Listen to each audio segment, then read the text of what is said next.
get equal. Hello. Lost their season opener. There's a lot to talk about. There's plenty to cover, and we're here to talk about it. Stay tuned as we break down the Bills' Week 1 loss to the Pittsburgh Steelers.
What's going on, everybody?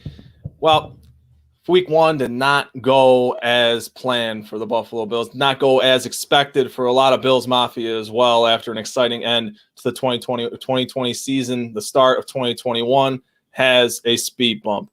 And tonight, we're here to talk about it. First and foremost, Travis Blakesley, it's a pleasure to talk to you, man. How you doing tonight? Well, we've had better moments. I can say that for everybody, but thanks for having me.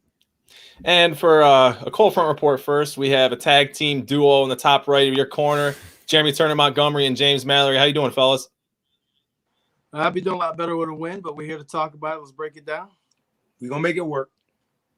Oh, we always make it work here at the cold front report. All right. So first and foremost, let's talk about the offense. This game got off to a fast start with a 75-yard kick return from Isaiah McKenzie. It was an electric return. Bill started off with great field position, and the 3-point outcome of that drive was kind of culminates everything that went on today. It was kind of foreshadowing what this Bills offense would look like. It was very stagnant. Allen didn't look very comfortable at all throughout the entirety of the game. Jeremy, I want to start with you. What were your opinions and thoughts as to how this Bills offense looked and how this offensive line really affected Allen? And what were your overall thoughts of the Bills offense and their lack of production today? I mean, I think they looked abysmal. This is nowhere near the offense that we saw last year. This is nowhere near the offense that we saw in the preseason. They looked very shaky. The offensive line looked really bad. It looked like a team that thought they were going to come out firing all cylinders and played around with the preseason reps and did not take the preseason seriously, and they looked out of whack. They looked very out of sync to me. James, how did you feel? Yeah, I kind of feel similar. I was kind of disappointed with that first drive. You get a 75-yard kick return, you got to punch that in. We need 7 there, not 3. I think that was a huge win for Pittsburgh. I think you got to run the ball there. I mean, that first play coming out, you got to run the ball and say, hey, we're not afraid to run. You got to get the defense to come up and respect that. Everybody knew he was coming out with a pass, but we got to execute there. And once again, the defensive line of Pittsburgh just kicked our behind all day, point blank period. They lined up with us and they just beat us. They were better today. And, when that happens, usually you don't come out on the winning side. Yeah. As you touched on, we'll talk about the running and the lack thereof for the Bills offense today. Travis, how did you feel about the start of this game and just the overall lackluster look of this offense?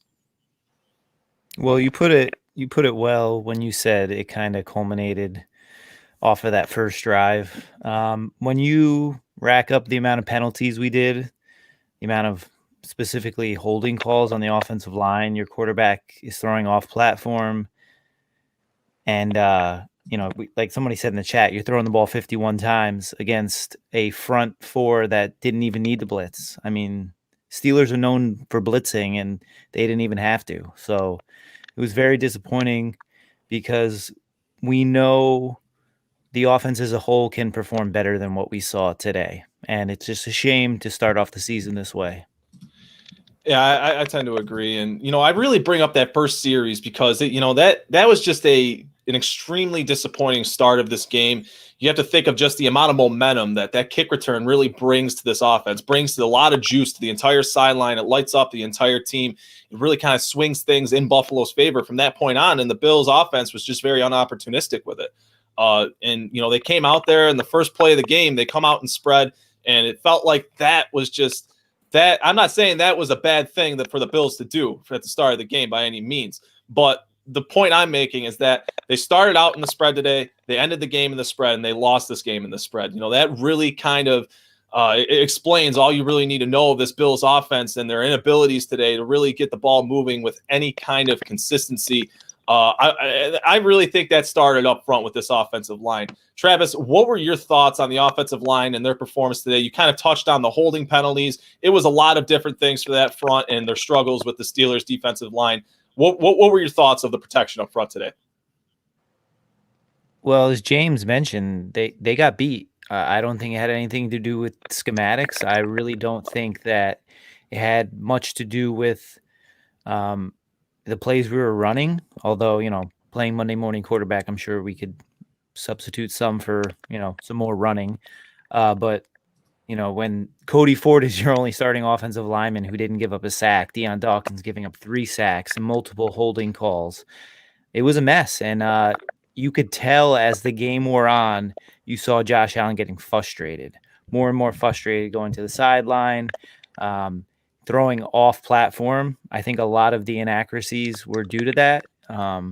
He didn't have anywhere to step up into. So, Cam Hayward ate all our guys' lunch as he did last year. And Watt really turned in a great performance, unlike last year. So it was a polarizing thing to watch our front 5 get worked the way they did.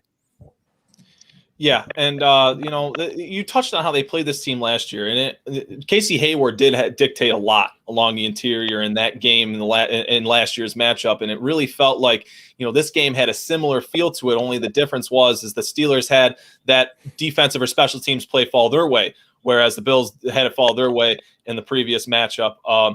Jeremy, what are your thoughts on how the interior of this offensive line performed against players such as Tyson Alualu and Casey Hayward today? I mean, they didn't perform at all.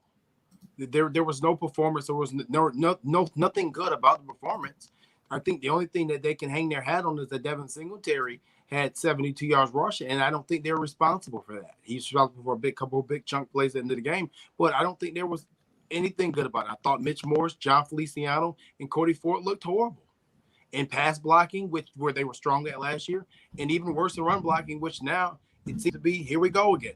Are we going to be able? Are our running backs going to be getting that 1.3 yards past the line of scrimmage again with first contact? And it seems like we're headed that route.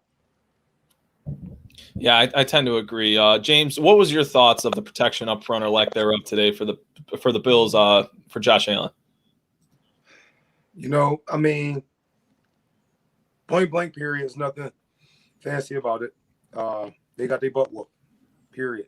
But one thing I'm looking at is it wasn't just any average Joe Blow that was beating them. Talking about Cam Hayward, one of the best at his position.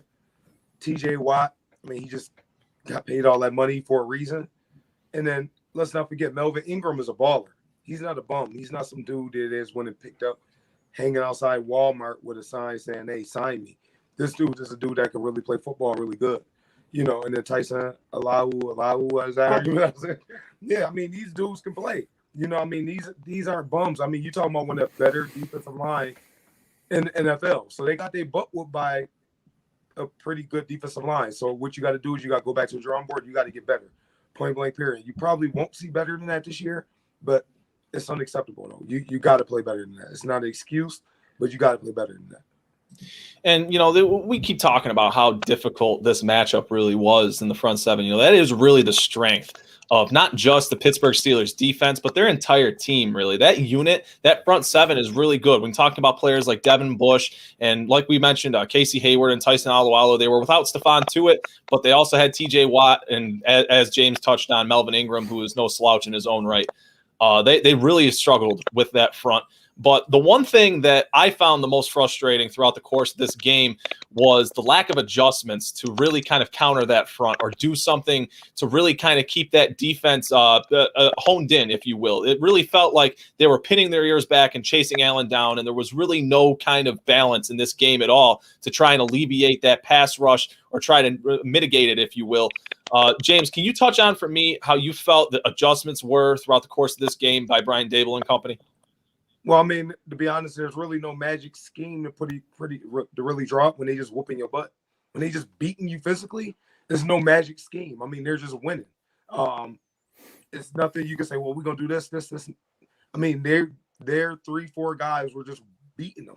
So, I mean, you can scheme up whatever you want, but physically they were just winning. So whatever scheme, you got the best scheme in the world, but if physically they beating you, there's not really much you can do. And that's what was happening today. Watt was doing what he wanted to do with Darrell Williams.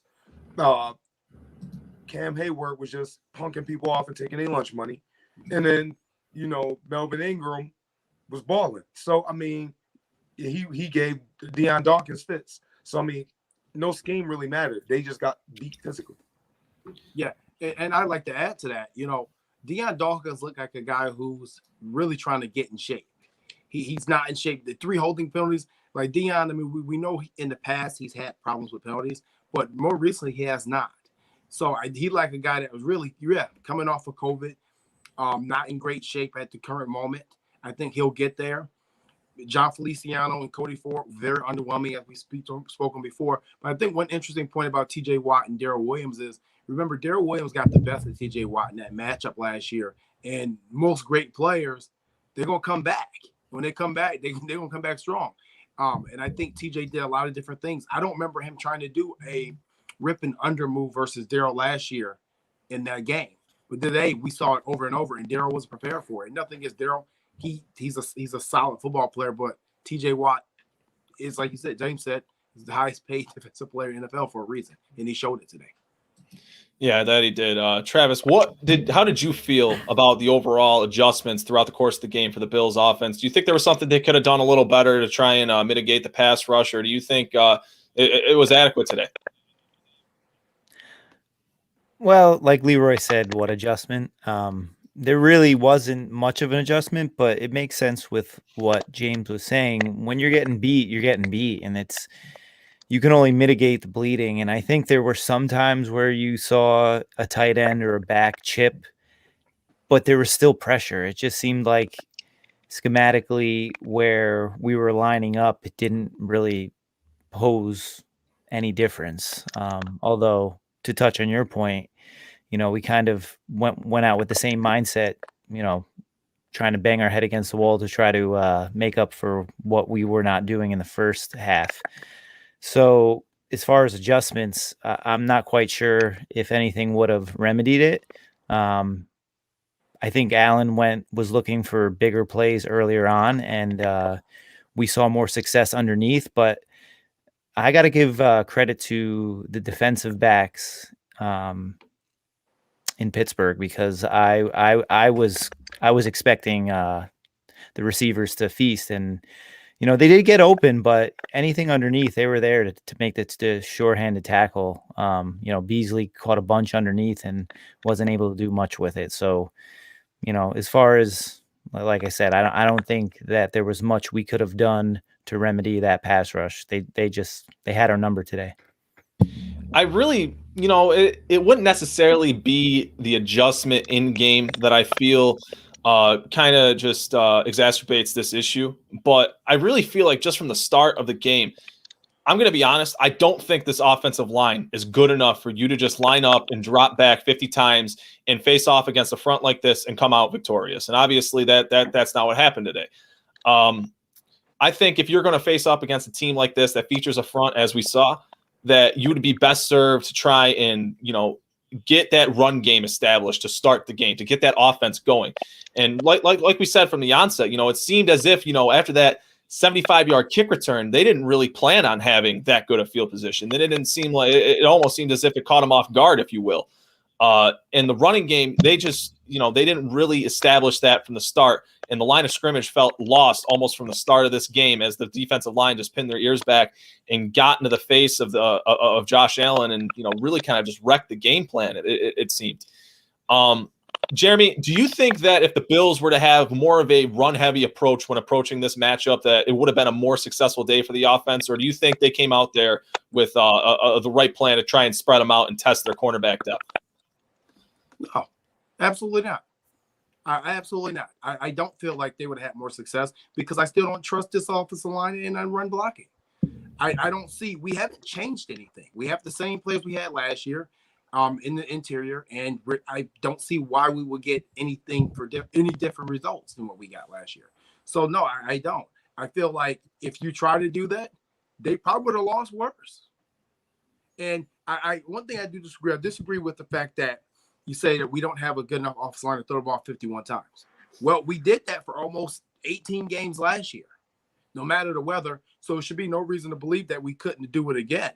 I just think that today Pittsburgh was a better football team. And maybe, even including myself, maybe we underestimated this Pittsburgh team. Maybe we underestimated a good Mike Tomlin coached Pittsburgh team. Yeah, James, can you touch on that? How did you feel? Did you feel that the approach today was appropriate, or do you think they should have had a more run-heavy approach coming into this game? I think it's appropriate because that's who they are. Don't go away from who you are. I'm big on just stand true to your identity. Don't come in there and beat and try to do something that you're not, because when you do that, you're going to fail miserably. We're not a team that's going to run the ball 30 times a game. That's just what it is. We're going to be a team that's going to be up 20 and we're still going to throw the ball. That's just the identity of Buffalo Bills. So you can't come in and just start creating things and reinventing your identity in the middle of games. That doesn't work. Their identity is we're going to be a pass-heavy team, pass-heavy attack, and we have to stick with that. You live and die with it, and today we die with it. We ran the ball efficiently, in my opinion. They didn't just come up there and beat us and stuff the run. We just didn't run the ball a lot. But I don't think it really would have changed the outcome too much because we just missed on too many big plays at the end of the day. We had our chances, drop passes, overthrows, and not to get too far ahead, but that comes from lack of reps, lack of game reps. That's what happens when you want to sit everybody and keep everybody fresh for preseason. Game speed is totally different than practice. You can't simulate that. So that's lack of reps. And you're going to deal with that. So that's the consequences of today. Yeah, it certainly felt like there were some growing pains experienced today for this Bills team that, they returned so many players from last year's team. It felt like this team had an overwhelming amount of continuity carrying over from 2020 into 2021. It's strange to think that they would have such growing pains, but, it is apparent in this week. It did look that, they just flat out got out-coached in all phases. I mean, we'll talk about the defense here in a minute, and we'll sing a little more praise for that side of the ball. But certainly on the offensive side of the ball, it felt like they got out-coached, and some of the decisions were just inconsistent. Travis, excuse me. What was your overall thoughts on today's approach in the game plan going into against the Steelers? Well, like James and Jeremy already said, it's who they are. So I don't have a problem with the actual, the direction to go and spread them out and throw the ball. I just think on a level they have to execute better. I think there were a handful of head scratchers. The first 2 fourth downs, we don't go for it, and then all of a sudden we go for it on 4th and 8, and then the play call on 4th and 1. I mean, if that worked, let's be honest, everyone would be crowning Dayball for that, but clearly it did not work at all. So it comes down to being like it was mentioned before, outcoached and outplayed. So at the end of the day, you just got to kind of pull what you can learn from it, and then move on to the next week, because I don't think this is indicative how the season will go.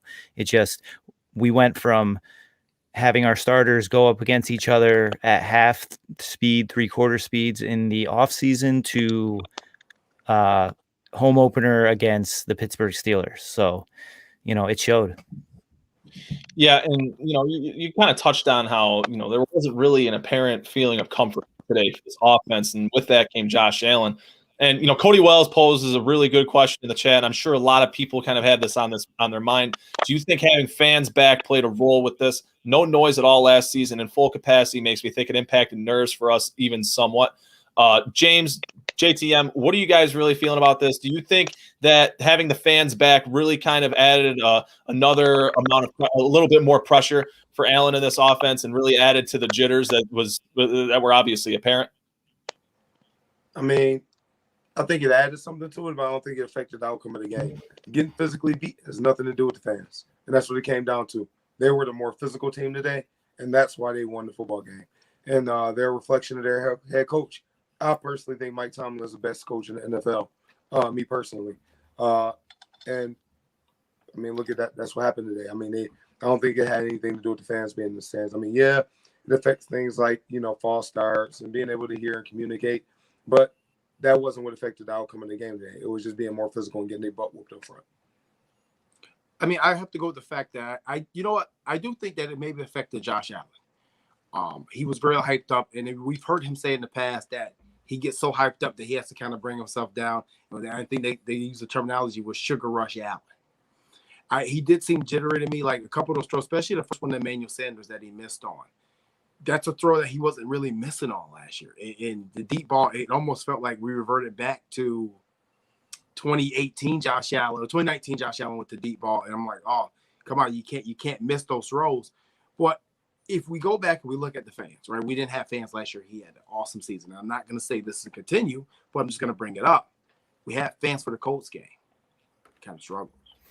We had fans for the Ravens game. Kind of struggled. I'm not going to include road games. I'm talking about just the home games here. And then we have fans back for home opener. I mean, and I can tell you, I was there. That stadium was the loudest I've ever heard it. And he struggled again. So possibly, I think fans do have some effect on him. I'm starting to think that this question was posed by a lot of people in the offseason. I tend to agree with James with the fact that this team really did get manhandled up front, and that doesn't really dictate the outcome of the game. But I also agree with you, Jeremy, in the fact that, it has consistently been evident that fans in the stadium has not been advantageous for Josh Allen and how he plays overall. Travis, what are your thoughts on this? Do you think the fans played a role in Allen and his excessive jitters today? Or do you think just having pressure in his face all day was the culmination of things? Or do you think it was just, all things all together? Well, I believe that if there were no fans in the stands, we'd probably get the same outcome. However, this is going to be something that is talked about consistently, especially if we do see some sort of regression from Allen, even if it is just in a statistical way. It's interesting. I'd like to think that pro athletes who have played in front of people their entire life wouldn't let that get to them. But, you can't argue with Jeremy's point. I mean, I would add, these are playoff teams playing in the playoffs. So, it is a little different, but it's definitely something that is going to be talked about, whether it's true or false. Yeah, just him missing that long pass to Emmanuel Sanders was really the first sign that was really evident to me that he was experiencing those jitters. And you could tell as soon as he came out on the field, he wanted the crowd to quiet down. He wanted, it was different for him today. And I really think it's hard for anybody to say that the fans haven't impacted Josh at all. Every time that there's been fans in the stadium, there's been slow starts, there's been sluggish starts, there's been jittery starts. We've heard things in the past, such as he prefers to listen to Frank Sinatra before games to calm down and get ready to just go out there and be focused. Overall for this offense today, it wasn't what anybody was expecting. This offense, they ended on a high note last year, and adding a player such as Emmanuel Sanders, who was involved today, who did look good today. I think the Bills' cast of receivers looked pretty good today, including Stephon Diggs and Cole Beasley and Emmanuel Sanders. I thought Dawson Knox had a great game today. That quietly went unnoticed. Overall for this offense, it really starts up front. James, JTM, what are your thoughts? What was it for you for this offense today? Do you think they just got manhandled up front, and that it was pretty much game over from there? Is that kind of your thoughts? No, because when you think about it, the manhandling really started in the third quarter to the fourth. We didn't get manhandled in the first quarter. We blew opportunities. We probably should have went into halftime up probably 17-0 or 17-3 at the half. We blew opportunities. No, I don't think that Pittsburgh's defense played that much of a part in the first half. I think we got debulked. Again, Brian Daboll, to me, reverted back to the Brian Daboll that we saw 2 years ago. Some of these play calls didn't make a lick of sense.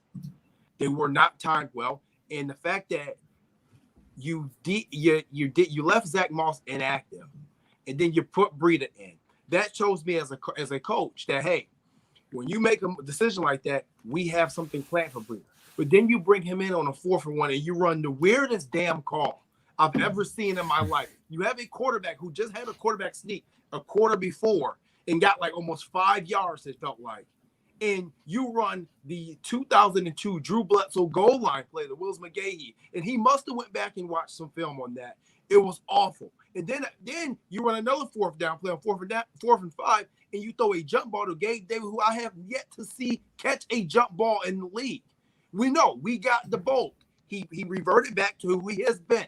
And like I said last year, I had to give him credit because I downed him for 2 years. But I will get off that train really quick. James, how did you feel about play calling today? It was no rhythm. It was no rhythm at all. I'm like, what's going on here? It didn't seem like he was setting nothing up. What were we trying to attack? We're trying to attack the middle of the field. We're trying to attack their corners, trying to expose the safeties. Like, what were we doing here? It's just kind of just calling plays. It just kind of felt like a youth football dude that's out there just throwing stuff on the wall, see what sticks. And it's just like, it had no rhythm to it. My brother and I, we were on the phone, texting and talking during the game. It's like, there's no rhythm to this offense. It was none today. Was it called Daboll? We were Get the boat. Yeah, get the boat. Yeah. Yeah. Travis, what were your thoughts on play calling today? Do you think Brian Daboll had a subpar performance in his own right? And do you think that this offense, just really looked stagnant because of his lackluster play calling? James nailed it on the head. There was no rhythm. It was like you're playing Madden and you're just using the coach's pick. You're just going with whatever. I didn't necessarily see. I couldn't see what we were trying to attack. There's plenty of games where you can see, we're targeting a safety, we're targeting the linebackers, we're going underneath. I didn't see any of that. I saw that Allen wanted to work those intermediate routes, but when they weren't there, I felt like he kind of resorted to dumping it off a little bit. But again, I don't think that has anything to do with the play call itself. And one thing we talked about in the pre-show is Daboll. The one thing that I'll always get on his case is the overuse of certain plays, especially when they don't work. I can't tell you how many, 4, 5, 6 times we saw. I don't even know if it was an RPO, but we saw either jet action or jet motion or the running back flare out with fake dump pass, and then Allen take it for 2 or 3 yards. They did it over and over again, and there was no success with it to begin with. So that the play call on 4th and 1, head scratchers, and let's just hope we can work our way through this. And that play should not exist in the playbook anymore, as far as I'm concerned. Oh, you're gonna write it 2 more times. Yeah, it was really puzzling to me, where the Bills were picking their spots in this game too. That kind of goes alongside with the lack of rhythm, and just they looked unprepared, quite frankly. And you look at how in the first half they had those 4th downs that were 4th and manageables, 4th and 1s. They were almost situations that felt like in last season Sean McDermott would have gone for it in those situations. Instead, they chose to punt. They chose to punt the possession away. And I believe one led to a touchback, the other led to the Steelers being pinned at the 6-yard line. And then you turn as momentum started to shift towards into the Steelers' favor, the Bills, you could feel the urgency on the offensive side of the ball to start to get that they wanted to get something going. They wanted to get in the end zone. They needed points on the board in order to keep this game competitive. And that's when they started going for it on 4th down, as Jeremy mentioned, the jump ball to Gabe Davis, which just it didn't make sense for Allen to really throw that ball. And it didn't really make sense for the one play thing on that. Hold on. Oh, go ahead. If I can interrupt. For what I saw on that play, I thought that this Mitch Morris, because the guy jumped, whoever was playing nose jumped, but he didn't cross the line of scrimmage. I'm just wondering if they snapped it thinking that it would have been a neutral zone infraction, and he just threw it up. Obviously, he didn't get the flag, but going back and watch, you did see a move. Yeah, it happened twice in the game. I mean, that would make more sense than throwing the jump ball to Gabe Davis, who I've yet to see. Yeah. I mean, because there were 3 Steelers right there. That wasn't really a competitive jump ball at that. That was just it was really head scratching. And then the next 4th and 1 call, when they ran the toss sweep or whatever you want to call it to Breda, and they showed the jet sweep look to McKenzie. And the corner never followed him across the formation. If you guys watch the playback, Sutton stays right there, and he's the one that made the play. And at that point, Reggie Gilliam's given the option of either blocking the free defensive end, Melvin Ingram, or the free corner, Cameron Sutton. And it's just a loose play. You have one guy to block 2 guys, and it's not going to work. And it was really just it was puzzling because they didn't run they ran the jet sweep once to that point, and it netted a loss of 2. And it wasn't really something that this offense was running with consistency. And it just really didn't make sense as to why that ball was even snapped. I mean, you should have that play. It should be blown dead at that point for the offense. You shouldn't snap the ball if that corner doesn't follow him across the formation, as it's a numbers game at that point, and you're going to lose every single time. Well, if I can interrupt, in my opinion, I think Josh Allen freestyled on that play. I think that was a design quarterback sneak, and what Josh Allen did was a fake motion for the to draw the linebackers out for the sweep. And the way you can look at the body language of Matt Breida, I believe that's what the running back was. He wasn't expecting the ball. If I'm a betting man, Josh Allen was supposed to find a hole, and there was nothing there, and he pitched it back to him freestyle. He was playing Josh Allen that freestyling football. If I'm a betting man, I guarantee you that wasn't a play design. That was more of a fake the sweep, and then kind of open something up to get draw the linebackers out, kind of open up a seam for a quarterback sneak. If I'm a betting man, that's why I'm willing to say it would happen if Josh Allen freestyle. And that would make much more sense. I didn't pick up on that. I'm glad you did. But overall, this offense, this is not the offense that fans have grown accustomed to after a very good 2020 and a very efficient deep passing attack that it seemed almost unstoppable at times. And today, they were stalemated, and they were met with a really good matchup, a really tough matchup up front. And if you lose at the line of scrimmage, more often than not, you're going to lose the football game as well. And with that being said, I want to talk about how the Bills looked on the defensive side of the ball and the defensive front, because that is one bright spot for this football team today coming out of this game. I was really impressed with with various different things from this defense. Travis, could you touch on how this defense played? What was the brightest spot of the defense today in their performance and what they were able to do to Big Ben and that Steelers offense? I thought the game plan was great. I loved seeing the box full. I mean, they called it out in the broadcast a handful of times where you just see 9-10 guys at the line of scrimmage, and they're basically inviting Ben to beat you deep, and that's exactly what needed to be done. I thought we got decent pressure in the first half, and it kind of subsided as the game went on. Another bright spot, definitely for me, was the run game. That was encouraging because Najee Harris seems like the real deal. He did break, I think, one off, but other than that, they were stout, and that's without Star Lotulelei. So, I'm very encouraged with what we saw from the defense, and that makes me feel a little bit better because obviously it was our weak point of the 2020 season.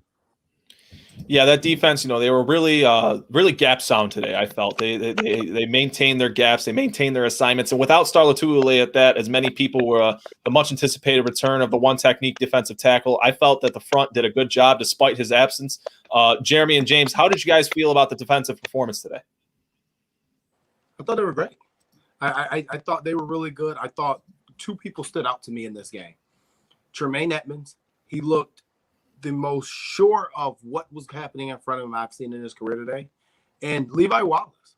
I mean, I know a lot of people are going to talk about the pass interference call, but Levi helped contain the number, either whether it was Claypool, whether it was Deontay Johnson, he contained them. So I think those two stood out particularly. But I thought as a whole, the defense did their job and did more than enough to get the Bills to win. The offense was just such a letdown that they couldn't hold Pittsburgh forever. In reality, they only allowed 16 points because 7 of them came off the punt block for the touchdown. So I think the defense did a hell of a job. I mean, you hold Big Ben to I think almost under 200 yards passing. Yeah, Najee Harris to 2.5 yards a carry. If I tell you those stats, and without you knowing what the game was, you will probably tell me that the Bills won the game. Correct? Yeah, absolutely. 18 to 32 for 188 for Big Ben. That's not great quarterback stats. So I mean, I thought the defense did a hell of a job today. James, how did you feel about the defense? Oh, I loved it. If the defense plays like that and continue to improve, I mean, the sky's the limit for this team. If the offense performs like we expect them to perform. But that defense is balling, man. Y'all know I'm a Johnson fan. He played well. Somebody's going to pay him, and then we won't have him next year. Somebody's going to pay him. And I said this about Josh last year before the season. I'm saying now about Tremaine Edmonds. Pay the man now or you're going to have to pay a ridiculous price at the end of the year. He's proven that. So I don't get why people dog him, but he looked really, really comfortable today. He played really, really well. I like what I've seen out of Milano. The defensive line, that's the best I've seen him look in the run game, and I can't tell you how long. I was afraid Najee Harris was going to rip us up today. He had that one run, but besides that, dude did nothing. If he didn't have that one run, he probably would average maybe a yard to carry. They didn't let nothing up. I love what the defensive ends look like in the run game, and that's something that we have in the run game with the defensive ends we haven't had in a long time. Is length and size. We were always undersized, and they're always on the shorter side. Now we have length and size at the defensive end position. Only thing I didn't like is I don't like seeing Vernon Butler running around out there. We gotta. I'm not a fan of Vernon Butler play, but I love how the defense played overall. And the safeties, that's the best tandem in the league. Point blank. Period. Yeah, I thought that it was a really good game from 3 names in particular: Taryn Johnson, Tremaine Edmonds, and Ed Oliver included. Travis, how did you feel about the Bills' defensive performance today, and who were some players that stood out to you? Yeah, I think Levi Wallace played great. He has to get his head around on that one PI, for sure. I mean, by definition, by rule, it's pass interference when you're not looking at the ball. I'm glad that you brought up Ed Oliver because not only did he make plays, but he was consistently getting 2-3 yards into the backfield. And, Tremaine Edmonds, outside of maybe one screen pass where he got blown up, he was very comfortable. He was making the right calls. You could tell him and along with the safeties, they were really moving the defensive round because once again, you guys got to understand that Matt Canada is a new offensive coordinator, so there's not much film on this guy. I mean, he was an offensive coordinator in college. He was the Steelers quarterback coach a few years ago, but we didn't necessarily know what to expect. And that makes it a little easier when game planning offensively speaking. So I thought that they were moving around well, and Tremaine Edmonds is the captain of that defense. So I don't really necessarily understand a lot of the hate. Yeah, he's not that downhill thumper, but that's not the NFL anymore. So you're gonna have to pay the man. Honorable mention Taryn Johnson. I thought he played a lot better than he did in the beginning of last season. He tackled very well. There was a couple plays where if he missed a tackle, Najee Harris was going to go for 20, 30 yards. And, he filled in admirably as that nickel. And when you're coming downhill, you're essentially the third linebacker. And I just want to touch off Clay. I want to touch back on the Tremaine Edmonds. Today, this was the most physical I've seen him play since he came in the league too. As far as hitting and attacking the ball. He's always attacked the ball, but today he was a thumper. And I think that if you get more of that, that's going to make this defense as a whole more intimidating. And even Matt Milano was hitting a lot harder today as well. So yes. I don't know. I feel like those guys hit the weight room a little bit harder this offseason. But to touch on the defensive line, we were able to get 2 sacks. I don't think any of us expected this defensive line to get too many sacks of Ben Roethlisberger, even with switching Matt Canada as the OC, because we saw from the game plan, not much has really changed. And obviously, when you get a veteran quarterback like Ben at his age, you're not going to change much. You're just going to come in there and try to build on some of the things that you're already doing good or fix some of the things that were going wrong. But it was not much of a change from a Pittsburgh team that I saw, just a little bit more commitment to the run today. Yeah, it really seemed like I wanted to talk about Tremaine Edmonds. That's the biggest thing I felt like for Tremaine Edmonds was finding that confidence. Because once he found his confidence, I feel like he has all the tools to put together what is a really good middle linebacker. His instincts have always been kind of subpar, but today he looked really confident in his reads. He looked fluent. He looked quick, and he was playing fast, and which led to him playing physical. You can say the same about Matt Milano, and those two having the same kind of performance and coinciding in their aggression and how they were playing fast and playing physical.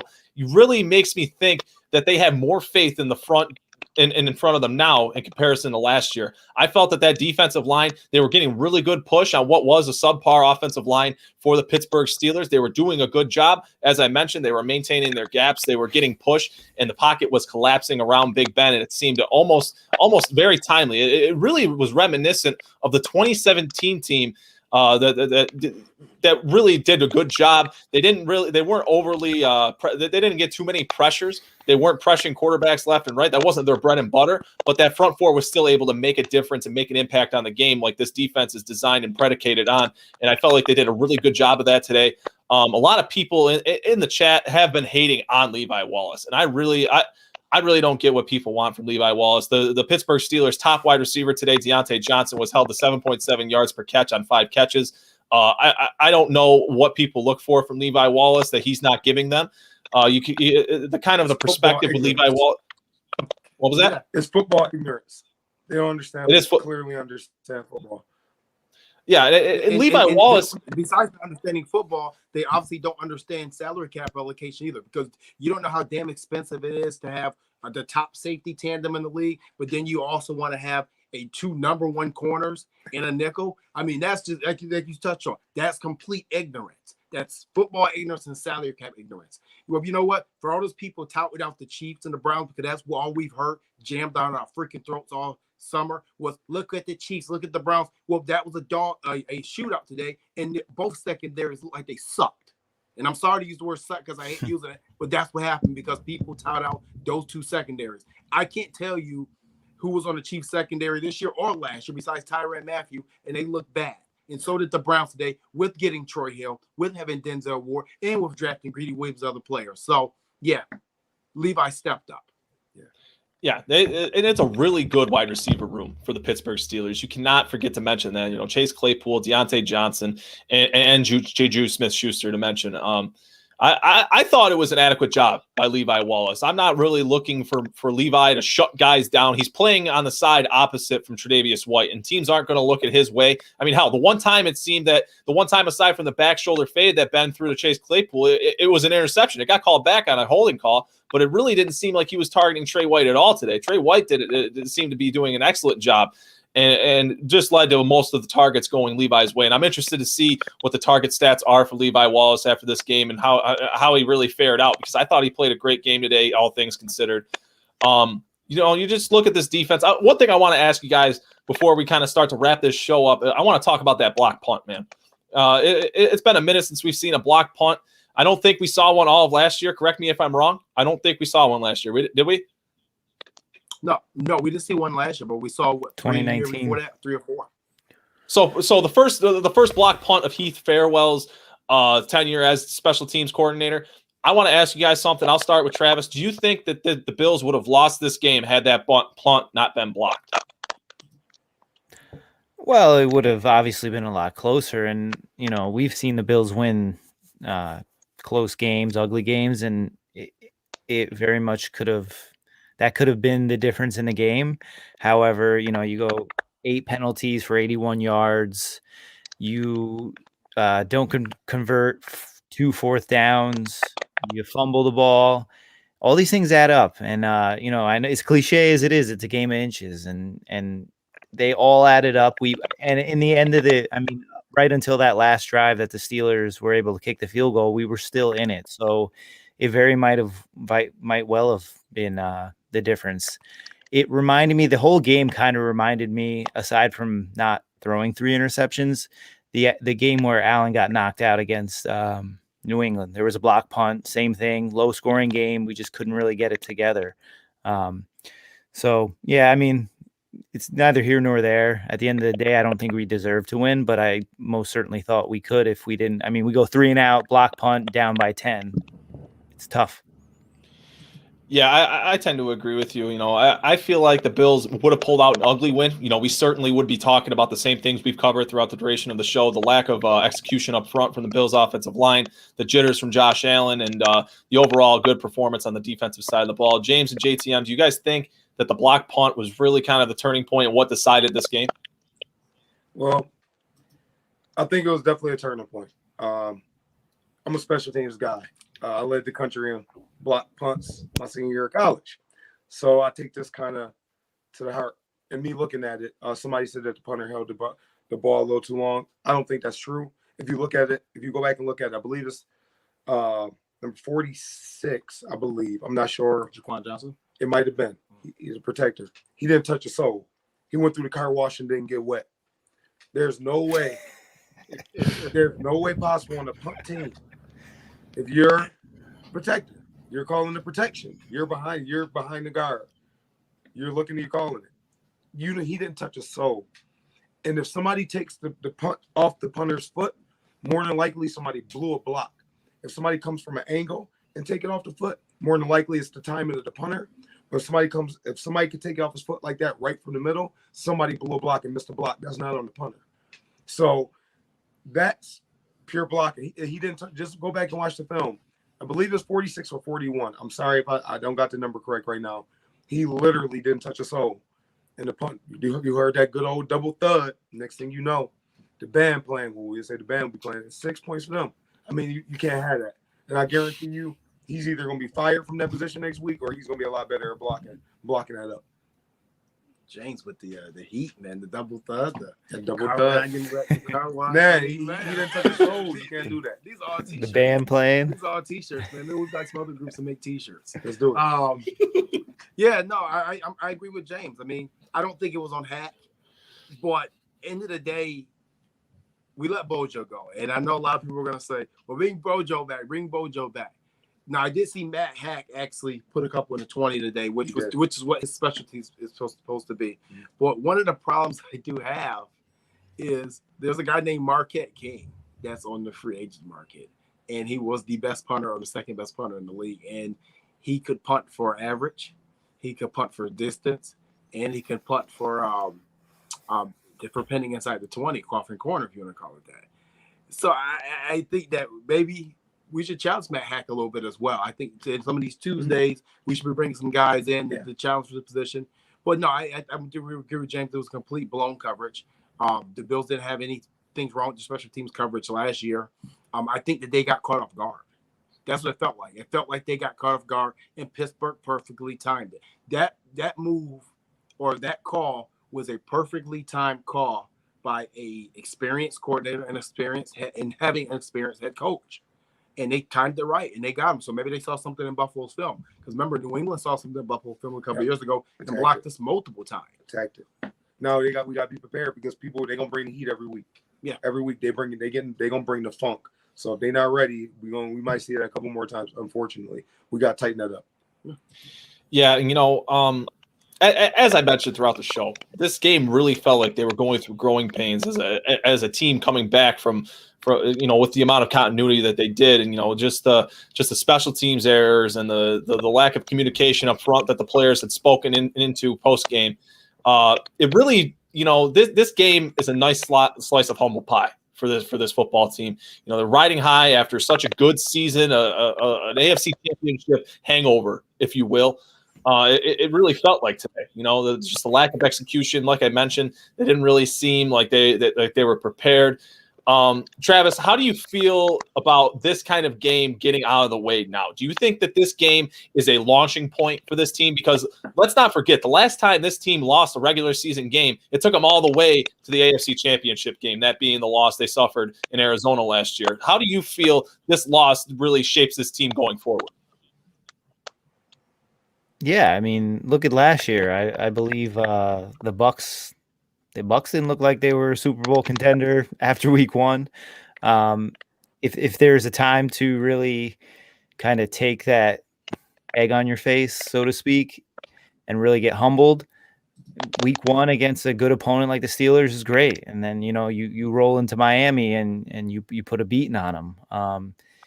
Watching that game, neither of those teams look all that great. So, McDermott's pissed about this. The players are going to hold each other and themselves accountable for it. Whether or not that they bought into the hype. I mean, it was like a perfect setting where the offseason worked out well. The training camp was great, preseason, but unfortunately these guys didn't play against, NFL speed. Some of them didn't play at all. So to answer your question, I think they'll be all right. I'm just concerned about the offensive line. I really hope that we can get things turned around on that side. And it's really promising for this team to kind of just come back and get back to square one, get back to basics. That's what they're probably going to do when they get back to practice this week, and get ready for the next game and reset and reevaluate what their overall direction is as a football team. Jeremy and James, do you guys feel that this game is a growing point for this football team going forward? I don't believe it's a growing point at all. Like, I know that we want to do and say the nice thing and say, hey, this is a humbling game. This team has never been a team under Sean McDermott has not been humble. They don't overlook opponents, and they don't get too far ahead of themselves. This was just a game where, and I don't want to take discredit Pittsburgh. This was a game that you played a very good football team. Yeah. And this is a team that was in Pittsburgh that was 13-3 last year. So, I mean, I expected a drop off from them, but maybe it wasn't. So I don't want to discredit Pittsburgh, and I don't want to say, hey, the Bills overlooked this game or they were prepared. This game to me looked like a game of a lack of reps. This looked like the first preseason game or the third preseason game for your starters.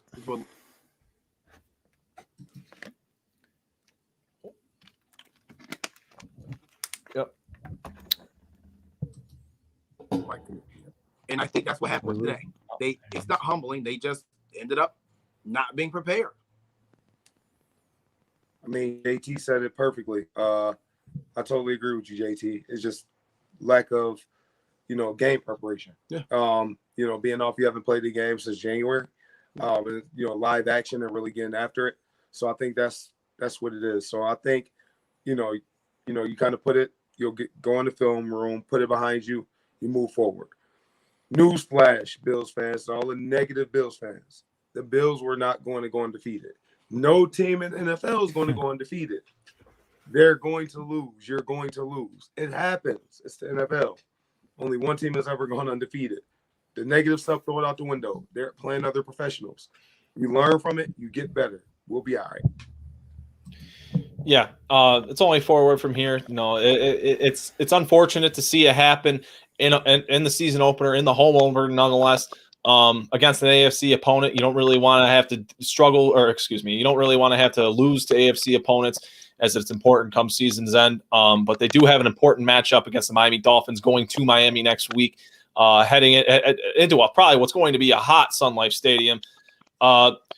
Jeremy and James, here at the end of the show, what do you really kind of expect next week out of this team? Do you expect a reinvigorated team and a team that's ready to really just kind of take the frustrations out on the Dolphins? I expect two things. I expect to see the performance that we usually see against the Miami Dolphins because they're a man coverage team, and I'll talk about that later in the week, that this passing game gets going next week. You'll have a lot of easy crossing routes like you did the last 3 to 4 times you've played them because they're ignorant enough to keep running that after getting 40-piece multiple times. I also think that you're going to see the same team that you always see, coach under Sean McDermott, that comes after a loss, a team that's prepared, focused, and ready to go. And if you don't see that, then Houston, we may have a problem in Buffalo. Yeah, I can agree. I think they're going to be a very motivated team. I think it's going to be a lot of fire. They're going to come out. They're really going to get after Tua. Predicting Greg Rousseau to have 2 sacks. Not 1, but 2 sacks next week. I think they're going to really get after it. I think the passing game, I think they're going to hit on all cylinders. I'm expecting 350 from Josh. I think he's going to have a really, really big game. I think it's going to be a very good week for the Buffalo Bills, in my opinion. I think it's going to be important throughout the week to go and find out how Josh Allen looks coming off of a loss, as I think he's going to look hyper-focused going against the Dolphins, as he always performs against Miami. Travis, what are your thoughts going into a Week 2 divisional matchup against the Dolphins? Yeah, I think it's a perfect matchup to follow up this loss. Like you guys all mentioned, Josh Allen really has Miami's number. And as JT said, these guys who consistently run man against us really open up those short crossers and those intermediate patterns that are really Allen's bread and butter. So if they continue to do that, and if they're arrogant enough to keep banging their head against that wall, then I think it'll be a great rebound game. And like James had mentioned, I don't see – I mean, Tua didn't look all that great today. I'll certainly go back and watch that game over again. But I think if we can pressure this guy, all I can see Tua do well is throw the slant route. So, let's make Tua try to beat us, and let's have the offense rebound. It'll be an important matchup, short term and long term, really to refine their footing and gain some confidence here in the 2021 season, and also kind of just rebound from this Week 1 loss that they suffered on their own field. This team does not like losing at Highmark Stadium, so I'm sure that they take that personal, and they're really looking to rebound and refine their fire this week as they go to travel in Miami. Jeremy, I know you have a show this week. I know you have your weekly show. Why don't you tell the folks what you have going on throughout the week as we get on out of here?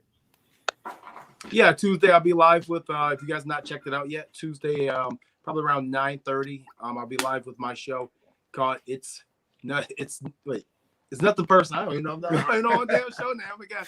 It's Nothing Personal, Just Bills, hosted by myself, and I'll have a panel of us on there. Last week I have a segment on there where I say it's nothing personal, it's just business, where I go on a little rant or things to talk about. Now I have a lot to choose from this week, but I got a feeling that it's going to be our guy. That name starts with a B and ends with a D. So that'll probably be the rant. And make sure that you guys tune into that. And thank you to my man Mud Dog Son for this great button. He personal CFR button he made. We want to shout him out. And just thank you to everybody who came out to me. And I'll talk about more later on in the show Tuesday to the parties and stuff this week that we had, and show love at the game and things.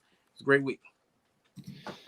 Yeah, definitely a busy week for Cold Front Report. If you want to follow either of those gentlemen on Twitter, you can find their Twitter handles in the description below. Just click the link, go right to their Twitter page, James and Jeremy for that matter. Travis, I know you have the Friday night forecast coming this week. How about you tell the people where they can find you and what you have going on? Yeah, so every Friday, 8:30, me and the co-hosts break down the upcoming matchup.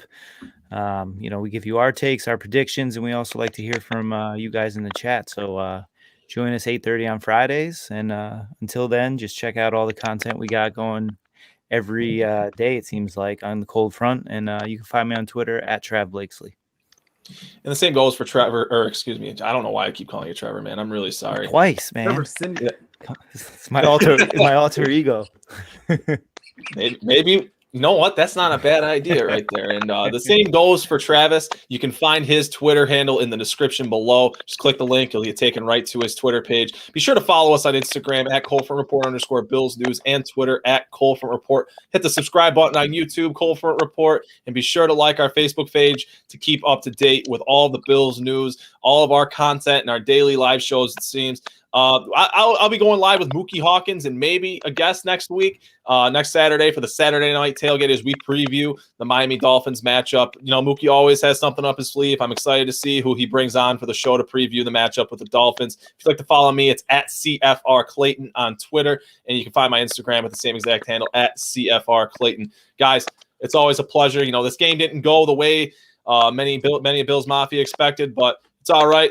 Bills are going to lose at some point this season. They get it out of the way in week 1, and, you know, they're going to reset and rebound as they prepare to go to Miami. Jeremy, you have something on your mind? Yeah, it's just one game. You know, I heard people cursing at the game. I've seen so many cars speed up. I almost got hit about 4 times walking around the road today. People were really, really angry. Just it's one game. Relax. 2 things I want to touch on before I go. Shout out to James Valerie's Buffalo Vets, who I had to go a chance to check out. He got me on the sideline. Felt very important yesterday. What was the 52 50 to 32? Yeah, I mean, maybe we should have him call the plays next week because, or D-Dot call the plays this week because they was running all the muck on these kids. And and I want to thank James too for letting me use his house to record with you guys tonight as I return to Connecticut tomorrow. And I'm taking that jersey with me. I'm taking it with me. More than welcome to. We're sure to wish Jeremy safe travels as he drives all the way back to Connecticut from Buffalo. It's a hike, man. I don't really know how you do it like that, but all right, we gotta get out of here. It's been a pleasure, guys. I hope everybody stays safe, stay healthy, and go Bills.